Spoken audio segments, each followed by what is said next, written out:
ایک نوجوان لڑکی کا عجیب سبق آموز واقعہ۔ محمد بن حسین بغدادی رحمۃ اللہ علیہ فرماتے ہیں کہ میں ایک سال حج کو گیا۔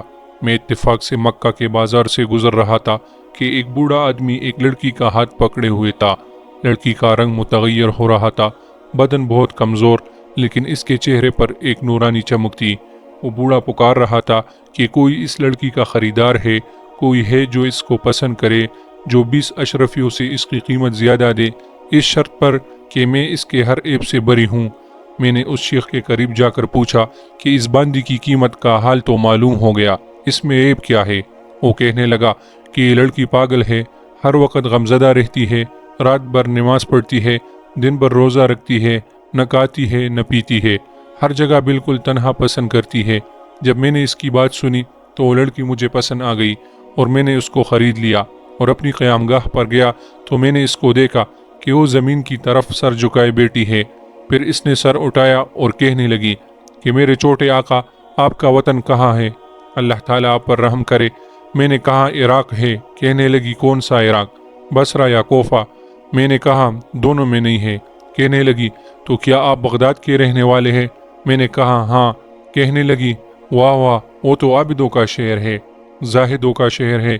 مجھے تعجب ہوا کہ یہ باندی ایک کوٹھی سے دوسری کوٹھی میں جانے والی، اس کو عابدوں اور زاہدوں کی کیا خبر؟ میں نے اس سے دل لگی کے طور پر پوچھا کہ تو ان میں سے کن کن عابدوں کو جانتی ہے؟ کہنے لگی مالک بن دینار رحمۃ اللہ علیہ کو، بشر حافی رحمۃ اللہ علیہ کو، صالح مری رحمۃ اللہ علیہ کو، اور معروف کرحی رحمۃ اللہ علیہ کو، محمد بن حسین بغدادی رحمۃ اللہ علیہ کو، اور میمونہ رحمۃ اللہ علیہ کو۔ میں نے اس سے پوچھا کہ تجھے ان سب کا حال کس طرح معلوم ہوا؟ کہنے لگی اے جوان، میں ان کو کیسے نہ جانوں؟ خدا کی قسم، یہ لوگ دلوں کے طبیب ہیں، یہ وہ لوگ ہیں جو عاشق کو معشوق کا راستہ بتاتے ہیں۔ پھر اس نے 4 شعر پڑھے جس کا ترجمہ یہ ہے: یہ قوم وہ لوگ ہیں جن کی فکر اللہ کے ساتھ وابستہ ہو گئے، بس ان کے لیے کوئی فکر ہی کسی اور کا نہیں رہا۔ ان لوگوں کا مقصد صرف ان کا مولا اور ان کا سردار ہے۔ کیا ہی بہترین مقصد ہے جو صرف ایک بے نیاز ذات کے واسطے ہے۔ نہ تو دنیا ان سے الجھتی ہے اور نہ کانوں کی عمدگی، نہ دنیا کی لذت، نہ ان کی اولاد، نہ ان سے اچھا لباس جگڑتا ہے، نہ مال کی حرص زیادتی، نہ تعداد کی کثرت۔ اس کے بعد میں نے کہا کہ اے لڑکی، میں محمد بن حسین ہی ہوں۔ میں نے اللہ تعالیٰ سے دعا کی تھی کہ تم سے کہیں میری ملاقات ہو جائے۔ تمہاری وہ دلکش آواز کیا ہوئی جس سے تم مریدین کے دلوں کو زندہ کیا کرتے تھے اور سننے والوں کی آنکھیں اس سے بھر جایا کرتی تھی۔ میں نے کہا بحالہ موجود ہے۔ کہنے لگی خدا کی قسم، مجھے کچھ قرآن پاک سنا دو۔ میں نے بسم اللہ الرحمن الرحیم پڑھی تو اس نے بہت زور سے ایک چیخ ماری اور بے ہوش ہو گئی۔ میں نے اس پر پانی چھڑکا جس سے اس کو افاقہ ہوا تو کہنے لگی جس کے نام کا یہ اثر ہے، اگر میں اس کو پہچان لوں اور جنت میں اس کو دیکھ لوں تو کیا حال ہوگا؟ پھر کہنے لگی اچھا پڑھیے، اللہ جل شانہ آپ پر رحم کرے۔ میں نے یہ آیت پڑھی جس کا ترجمہ ہے: جو لوگ برے کام کرتے ہیں، کیا وہ یہ گمان کرتے ہیں کہ ہم ان کو ان لوگوں کے برابر کر دیں گے جو ایمان لائے اور اچھے عمل کیے، کہ ان کا جینا مرنا ایک سا ہو جائے؟ جو ایسا گمان کرتے ہیں بہت بری تجویز کر رہے ہیں۔ یہ آیت سن کر وہ کہنے لگی کہ اللہ کا شکر ہے، ہم نے نہ کبھی کسی کی پرستش کی، نہ کسی صنم کو بوسا دیا۔ اور کچھ پڑھیے، اللہ آپ پر رحم کرے۔ میں نے پڑھا جس کا ترجمہ ہے: بے شک ہم نے ظالموں کے لیے آگ تیار کر رکھی ہے جس کی قناتیں ان کے چاروں طرف سے گھیرے ہوگی۔ اگر وہ لوگ فریاد کریں گے تو ایسے پانی سے ان کی فریاد رسی کی جائے گی جو تیل کی تلچھٹ کی طرح بدہیبت ہوگا، اور ایسا سخت گرم منہوں کو جلائے گا، کیا ہی برا پانی ہوگا، اور جہنم کیا ہی برا ٹھکانہ ہوگا۔ وہ کہنے لگی تم نے اپنے دل پر نا امیدی لازم کر دی ہے، اپنے دل کو امید اور خوف کے درمیان معطر کرو۔ کچھ اور پڑھو، اللہ جل شانہ آپ پر رحم کرے۔ میں نے پڑھا جس کا ترجمہ ہے: بہت سے چہرے اس دن خندہ و شادہ ہوں گے، اور یہ پڑھا جس کا ترجمہ ہے: بہت سے چہرے اس دن بارونق ہوں گے اور اپنے رب کی طرف دیکھتے ہوں گے۔ اس پر وہ کہنے لگی ہائے، مجھے اس دن اس کی ملاقات کا کتنا اشتیاق ہوگا جس دن وہ اپنے دوستوں کے لیے تجلی فرمائے گا۔ کچھ اور پڑھیے، اللہ تعالیٰ آپ پر رحم کرے۔ میں نے یہ آیت پڑھی سورہ واقعہ کے پہلے رکوع کے ختم تک پڑھی، جن کا ترجمہ یہ ہے کہ ان اعلیٰ درجہ والوں کے پاس ایسے لڑکے جو ہمیشہ لڑکے ہی رہیں گے، یہ چیز لے کر ہمیشہ آتے جاتے رہیں گے، آپ خورے اور آفتابے، اور ایسی گلاس جو بہتی ہوئی شراب سے بھر گئے ہوں گے کہ نہ اس شراب سے ان کو سر کا درد ہوگا یعنی چکر آئے گا، نہ عقل میں فطور آئے گا، اور ایسے میوے لے کر آئیں گے جن کو یہ لوگ پسند کریں گے، اور پرندوں کا گوشت جو ان کو مرغوب ہو، اور ان کے لیے خوبصورت بڑی بڑی آنکھوں والے حوریں ہوں گی، جیسا کہ حفاظت سے پوشیدہ رکھا ہوا موتی۔ یہ سب کچھ بدلہ ہے ان اعمال کا جو وہ دنیا میں کیا کرتے تھے۔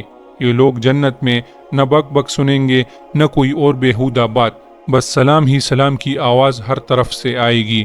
اور 2 نمبر کے حضرات جو داہنے والے ہیں، یعنی ان کے اعمال نامے داہنے ہاتھ میں ملے ہیں، وہ داہنے بھی کیسے اچھے آدمی ہیں۔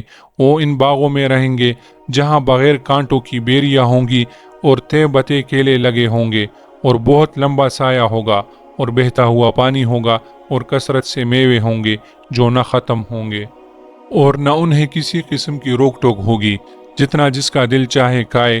اونچے اونچے فرش ہوں گے، اور ان کے لیے بھی عورتیں ہوگی جن کو ہم نے خاص طور سے بنایا کہ وہ ہمیشہ ہمیشہ کنواریاں ہی رہیں گی، اور ناز و انداز کے لحاظ سے محبوبہ ہوگی، اور جنت والوں کی ہم عمر ہوں گی، اور یہ سب چیزیں داہنے والوں کے لیے ہے۔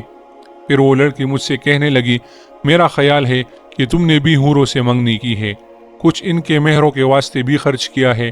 میں نے کہا، مجھے بتا دے ان کا مہر کیا ہوگا، میں تو فقیر آدمی ہوں۔ کہنے لگی، رات کو تہجد پڑھنا اور دن کو روزہ رکھنا، فقراء مساکین سے محبت رکھنا۔ اس کے بعد اس باندی نے 6 اشعار پڑھے، جن کا ترجمہ یہ ہے، اے وہ شخص جو حوروں سے ان کے پردے میں منگنی کرتا ہے، ان کے اعلیٰ مرتبے کے باوجود ان کا طالب ہے، کوشش کے ساتھ کڑا ہو جا، سستی ہرگز نہ کر، نفس سے مجاہدہ کر اور اس کو صبر کا عادی بنا، رات کو تہجد پڑھا کر، دن کو روزہ رکھا کر، یہ ان کا مہر ہے۔ اگر تیری دونوں آنکھیں ان کو اس حال میں دیکھ لے کہ جبکہ وہ تیری طرف متوجہ ہو رہی ہو، اور ہم ان کے سینوں پر اناروں کی طرح سے ان کے پستان ابھر رہے ہوں، اور وہ اپنی ہم عمر لڑکیوں کے ساتھ چل رہی ہو، اور ان کے سینوں پر چمکتے ہوئے ہار پڑے ہوئے ہو، تو اس وقت تیری نگاہ میں یہ دنیا جتنی زیب و زینت ہے ساری ہی سبق بن جائے۔ یہ اشعار پڑھ کر اس کو بے ہوشی طاری ہو گئی۔ پھر میں نے اس کے چہرے پر پانی وغیرہ چھڑکا تو اس کو افاقہ ہوا، اور اس نے کچھ شعر پڑھے جن کا ترجمہ یہ ہے، اے اللہ تو مجھے عذاب سے بچائیو، بے شک میں اپنے گناہ کا جو مجھ سے صادر ہوئی اقرار کرنے والی ہوں۔ تو نے کتنی کثرت سے میری خطاؤں کی لغزش معاف فرمائی ہے، تو بڑا فضل والا ہے، بڑا احسان والا ہے۔ لوگ مجھے اچھا آدمی گمان کرتے ہیں، لیکن اگر تو میری خطائیں معاف نہ کر دے تو میں بدترین آدمی ہوں، میرے لیے کوئی تدبیر نہیں اس کے سوا کہ تیری بخشش کی امید ہے، اور تیرے ساتھ مجھے حسن ظن ہے کہ تو ضرور کرم کرے گا۔ یہ اشعار پڑھ کر وہ باندی بے ہوش ہو گئی۔ جب میں اس کے قریب پہنچا تو وہ مر چکی تھی۔ مجھے اس کے انتقال کا بے حد صدمہ ہوا۔ میں اٹھ کر بازار گیا کہ اس کی تجہیز اور تکفین کا سامان خرید کر لاؤں۔ جب میں بازار سے لوٹا تو وہ کفنی کفنائی خوشبو لگی ہوئی معطر نش رکھی ہوئی تھی۔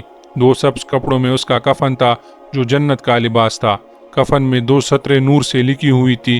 پہلی سطر پر لا الہ الا اللہ محمد الرسول اللہ لکھا ہوا تھا۔ دوسری یہ آیات، الا ان اولیاء اللہ لا خوف علیہم ولا هم یحزنون، خبردار ہو کہ اللہ کے ولیوں کو تو نہ خوف ہوتا ہے نہ وہ غمگین ہوتے ہیں۔ میں اور میرے ساتھی اس کے جنازے کو اٹھا کر لے گئے، جنازہ کی نماز پڑھ کر دفنا دیا، اور اس کی قبر پر سورہ یاسین شریف پڑھ کر اپنے حجرے میں چلا آیا۔ میری آنکھوں سے آنسو بہہ رہے تھے، دل اس کے فراق سے غمگین تھا۔ واپس آ کر میں نے 2 رکعت نماز پڑھی اور سو گیا۔ خواب میں دیکھا کہ وہ لڑکی جنت میں پھر رہی ہے، نہایت مہکتے ہوئے زعفران کا باغیچہ ہے، ریشم کے اور استبراق کے جوڑے پہن رہی ہے، اس کے سر پر ایک موتیوں سے جڑا ہوا تاج ہے، اور پاؤں میں سرخ یاقوت کے جوتے ہیں، مشک و عنبر کی خوشبو اس سے مہک رہی ہے، اس کا چہرہ شمس اور قمر سے زیادہ روشن ہے۔ میں نے کہا، اے لڑکی ذرا ٹھہر، یہ تو بتا دے یہ مرتبہ کس عمل کی بدولت تجھے ملا؟ کہنے لگی، فقراء اور مساکین کی محبت سے اور استغفار کی کثرت سے۔ اور مسلمانوں کے راستہ میں تکلیف دینے والی چیز کو ہٹانے سے۔ پھر اس نے 3 شعر پڑھے جن کا ترجمہ یہ ہے: مبارک ہے وہ شخص جس کی آنکھیں رات کو جاگتی ہو اور اپنے مالک کے عشق کی بے چینی میں رات گزار دے، اور کسی دن اپنی کوتاہیوں پر نوحہ کر لیا کرے اور اپنے خطاؤں پر رو لیا کرے، اور شب کو اکیلا کھڑا ہو کر اللہ کے غضب کی خوب سے اختر شماری کرتا ہو، اس حال کی حق تعالی شانہ کی نگاہ حفاظت کر رہی ہو۔ اس واقعے سے ہمیں یہ سبق ملا، بے شک خواتین بھی اگر چاہے تو اللہ کی نظر میں ایک خاص مقام حاصل کر سکتی ہے۔ اس واقعے سے ہماری ماؤں بہنوں کو سبق حاصل کرنا چاہیے۔ اللہ تعالی ہم سب کو دین کی سمجھ عطا فرمائے، آمین۔